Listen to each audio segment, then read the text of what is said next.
Que ajudar pobre em nada. Quem gosta de pobre é sofrimento. Enquanto o Haddad faz das tripas coração pra tirar dinheiro dos ricos e dar pros pobres, Robertinho faz tudo que ele pode pra ajudar os banqueiros a ficarem ainda mais ricos.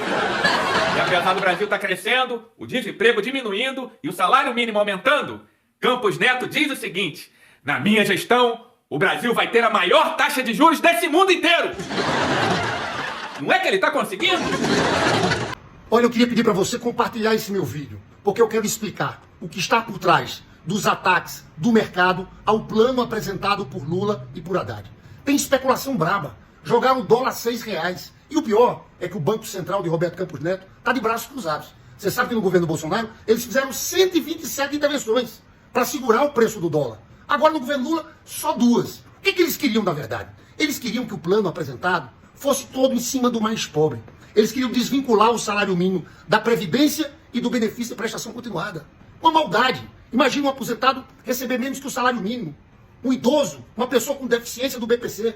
Eles queriam desvincular saúde e educação das receitas constitucionais. Agora, o caminho que o Lula optou foi o caminho correto, pessoal. Primeiro, mexendo em privilégios dos militares. Você sabe que tem militar que se aposenta com menos de 50 anos. Um trabalhador da iniciativa privada se aposenta, tem que ter 65 anos de idade. Você sabe que tem casos aqui, que militares expulsos, eles recebem pensões. Tem transferência de pensões, tem super salários que entrou na proposta, tem limitação às emendas de parlamentares, que cresceram muito, está na proposta do governo. Tem limitação para desonerações e isenções. Hoje no Brasil são 540 bilhões de benefícios tributários para grandes empresas. E tem mais, pessoal, a reforma da renda. Aqui é que eu quero a ajuda de vocês. Nós temos que vencer essa batalha de comunicação, porque a decisão do Lula foi fantástica. Isenção até R$5.000. Sabe quantas pessoas vão ser beneficiadas com isso? 20 milhões de pessoas. Diminuição da tributação de quem recebe entre 5.000 e 7.500. 16 milhões de pessoas beneficiadas. Ao todo, 36 milhões. E como é que a gente vai compensar isso? Tributando mais 100 mil pessoas muito ricas, que pagam muito pouco imposto. Uma tributação de 10% de quem recebe acima de 1 milhão. Você sabe que um professor que recebe R$6.000 paga 27,5%. Mas, infelizmente, tem gente, diretor de banco, que recebe a título de lucros e dividendos, que paga 0 de tributação. Então, veja, você vai cobrar de 100 mil pessoas para beneficiar 36 milhões de brasileiros. Mas o mercado não quer isso. Eles não querem tributação dos super ricos. Eles queriam que a corda arrebentasse toda em cima do trabalhador, em cima do mais pobre. Quero dizer outra coisa a vocês, pessoal. A gente manteve nessa política a valorização real do salário mínimo. Você sabe que em Temer e Bolsonaro não teve valorização real do salário mínimo. Aqui foi mantido.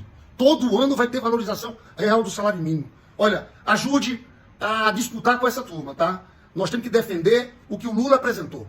Não é aceitável o que esse mercado queria impor aos brasileiros. Um ajuste em cima do povo mais pobre, da saúde e da educação. Lula marcou um golaço, pessoal. E o corte de gastos do Lula, hein? Será que o governo tem que cortar bilhões em investimentos sociais por conta do rombo das contas públicas, por conta da política fiscal? De um lado está o mercado, que não existe concretamente, né? É um grupo de investidores ricos que querem ganhar mais dinheiro às custas do governo. E eles estão pressionando o Lula para cortar investimento social. Para vocês terem uma noção, o mercado quer que o governo corte 50 bilhões em investimentos. E onde o mercado quer que o governo corte? Será que o mercado quer que o governo corte benefícios, subsídios para as grandes empresas? Não, isso não. O mercado quer desindexar benefícios e auxílios. BPC, auxílio-doença, seguro-desemprego, abono salarial. E o que significa desindexar isso? Significa que quando o salário mínimo subir, o BPC não vai subir, o abono salarial não vai subir, o seguro-desemprego não vai subir. É isso que o mercado quer, mas tem mais. O mercado também acha que o governo deveria desvincular as aposentadorias do salário mínimo. Então, quando o salário mínimo aumentasse, a aposentadoria não iria aumentar a mesma coisa. Olha que legal. E o mercado também acha que o governo pode cortar onde? Nos pisos de saúde e educação. Se você é trabalhador, eu acho que você já entendeu e não está mais na dúvida de quem está do seu lado, se é o Lula ou o mercado. Para você ter uma noção, o jornal O Globo fez um editorial dizendo que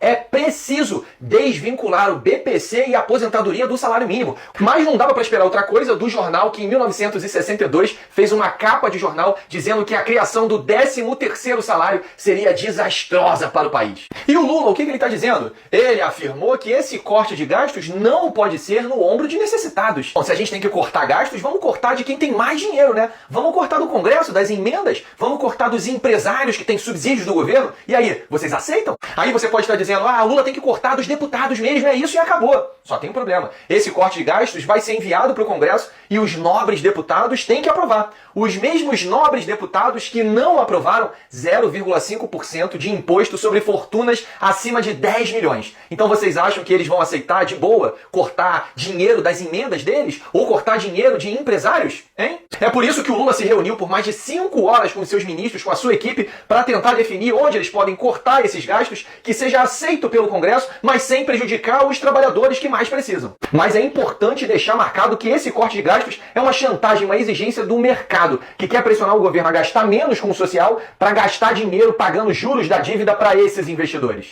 Porque na real, qualquer trabalhador brasileiro sabe que o governo tem que gastar mais dinheiro, porque tem que melhorar a saúde, tem que melhorar a educação, habitação, transporte, tem um monte de investimento social que precisa ser feito. Bom, o que resta agora é esperar o anúncio oficial e, se precisar, a gente ir para a rua para apoiar o governo Lula.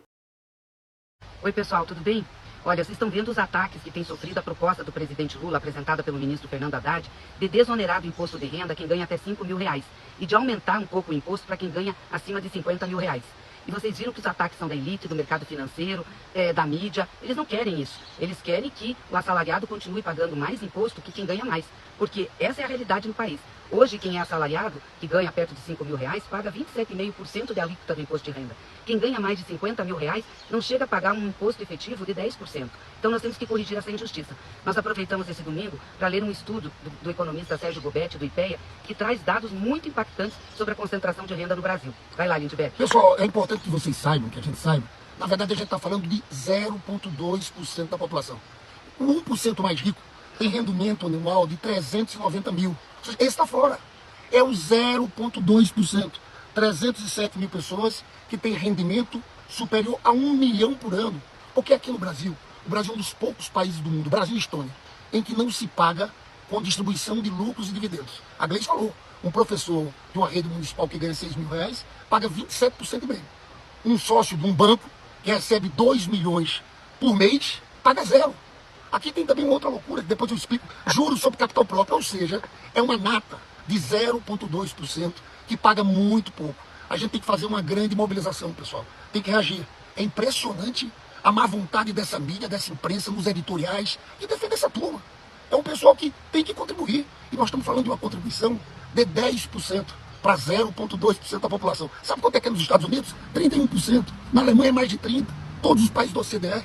Então veja, a gente tem que começar essa semana forte, com mobilização, nas redes, fazer campanha de abaixo-assinado, para aprovar esse pacote nessa questão de renda, que vai beneficiar 36 milhões de brasileiros. É isso aí, pessoal. E só vai ser com muita mobilização que o Congresso vai aprovar. Porque vocês já viram aí, né? Que eles querem separar a proposta. Aprovar primeiro as medidas de contenção do crescimento da despesa, para depois, só no ano que vem, aprovar do imposto de renda, da desoneração. Nós temos que pressionar o Congresso Nacional para votar essa medida. É uma questão de justiça social e justiça tributária. E um compromisso do presidente Lula com o Brasil. O sabotador da nossa economia resolveu se pronunciar. Uma esculhambação, o presidente do Banco Central mostrando a cara. Mostrando a verdadeira face. Cadê a autonomia desse cidadão? Cadê a autonomia desse cidadão? Por que é que eu estou fazendo isso, ou falando isso? Porque eu estou vendo uma matéria aqui, na agência Reuters, que é imoral, meu amigo, imoral. Enquanto o Campos Neto tem o apoio do gabinete do ódio, do mercado financeiro, que é a Folha, o Estadão, o Globo, o Lula tem o apoio do povo e dos canais alternativos e independentes. Diz matéria que leio. Campos Neto, que sabota o país, agora acusa Lula de aumentar o risco Brasil. Ele deu essas declarações durante uma coletiva. Eu vou ler aqui para os senhores e vou comentar, certo? Vejam só que canalice.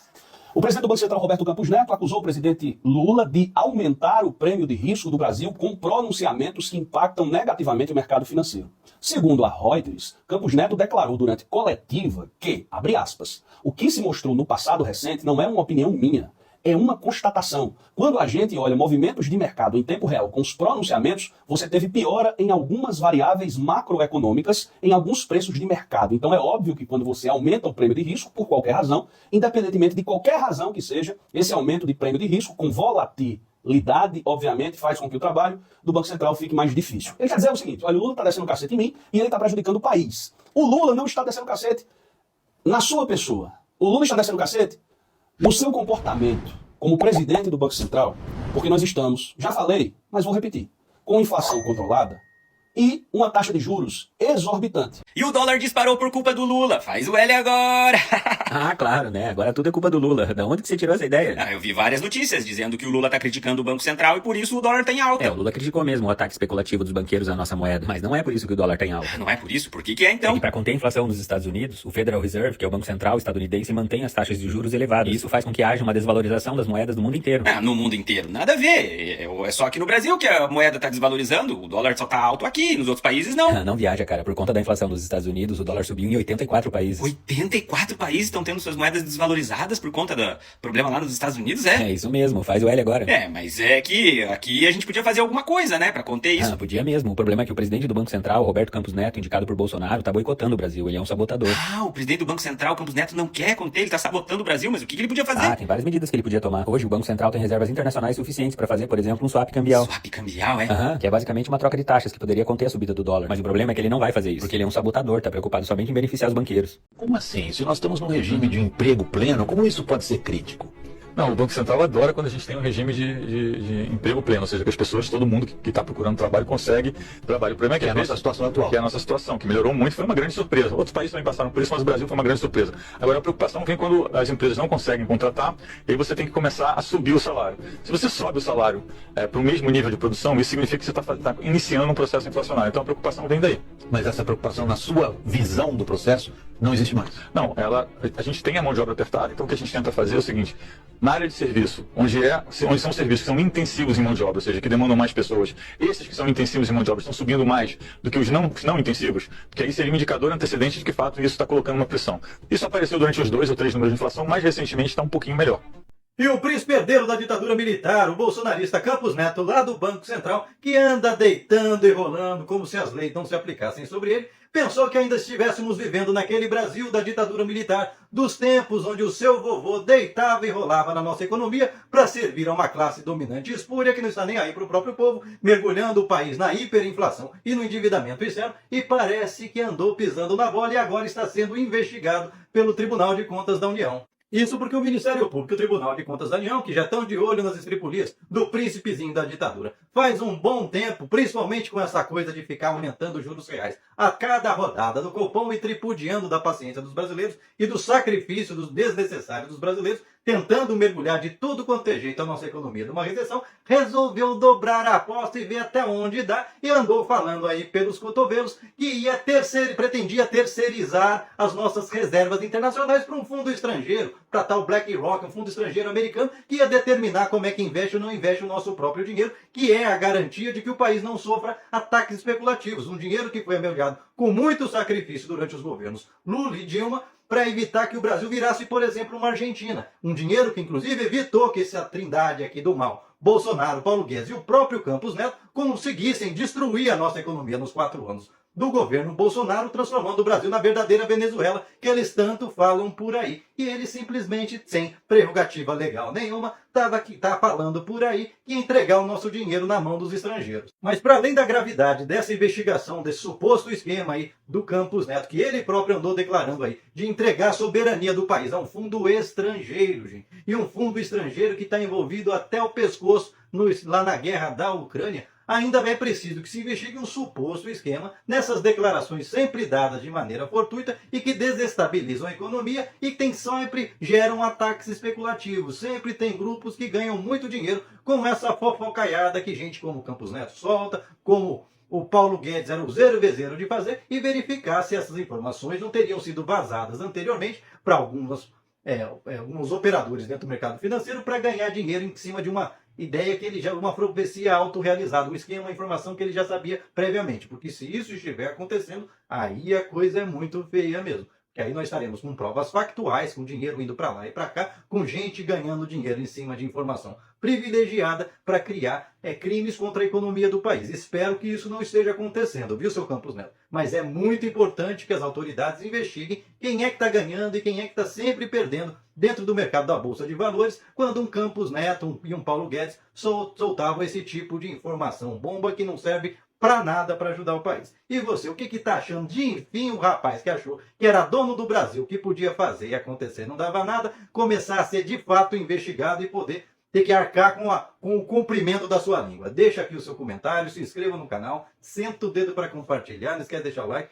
e vamos juntos lutar até que esse cara caia, porque esse cara é um atraso para o país. Ele não colabora com o país em nada, nem ele, nem todos os grupos que ele representa, desde a época do vovô. Chega dessa gente que vive de cócoras para aqueles 2.500 que não pagam nem imposto no Brasil, às custas do sacrifício de mais de 200 milhões de pessoas.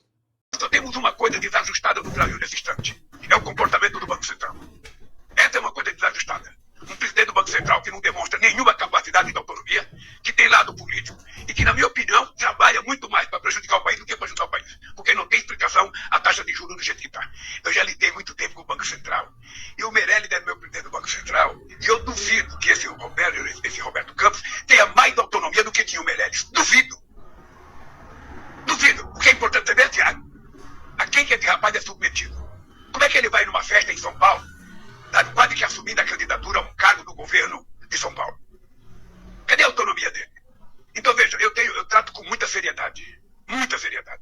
Eu vou escolher um presidente do Banco Central que seja uma pessoa que tenha compromisso com o desenvolvimento desse país, com o controle da inflação, mas que também tenha na cabeça que a gente não tem só que pensar no controle da inflação, nós temos que pensar também numa meta de crescimento. Porque é o crescimento econômico, é o crescimento da massa salarial que vai permitir que a gente possa controlar a inflação com uma certa tranquilidade. Então, como eu já fui presidente 8 anos, e é importante, viu, Cássio, você saber que só tem 2 pessoas com mais experiência do que eu de governar o Brasil. Dom Pedro, que governou 60 anos, e o Brizola, o Getúlio, que governou 30, 45, e depois de 50, 54. No restante, sabe, eu sou o que tenho mais experiência em lidar com essas coisas. Eu já vivi esse nervosismo. O mercado, muitas vezes, sinceramente, muitas vezes o mercado não contribui com o país, porque especulam, porque tem mentira na imprensa, porque vende coisa falsa. Eu estava dizendo, Cássio, eu me reuni com 4 bancos internacionais que vieram no Brasil. Eu encontrei com a presidenta do FMI em Hiroshima. E ela me disse, o Brasil vai crescer só 8% de inflação. A senhora está equivocada, a senhora não conhece o Brasil. O Brasil vai crescer mais. Quase crescemos 3%, 2,9%. Agora, nós vamos... Tem, gente, coisas que vocês viram, tipo o jantar, o convescote oferecido pelo Tarcísio de Freitas para o presidente do Banco Central, no qual depois o Júlio Wisiak, colunista da Folha, disse que Campos Neto havia levantado o dedinho e sinalizado que poderia ser ministro da Fazenda do Tarcísio em 2026. Assim, já bateu super mal para um presidente do Banco Central que é independente, né, sinalizar de novo a disposição de assumir um cargo no eventual governo de um bolsonarista. Não bastasse isso, já vinha ruim a toada. Hoje eu fui conversar com um aliado do Lula e ele me disse basicamente assim, Daniela, fora o que vocês viram, teve o que ficou sabendo o presidente da República, antes, inclusive, desse jantar do Tarcísio de Freitas com o Roberto Campos Neto. E aí é isso que está na nossa tarja. Virou uma intrigaiada, desgraçada, perdão da palavra, de novo, a relação entre o Lula e o presidente do Banco Central. O Lula foi avisado por mais de um interlocutor, inclusive do mercado financeiro, que Roberto Campos Neto estaria fazendo pregações contra a saúde financeira do governo nas falas que tem feito com gente do mercado do setor produtivo fechadas.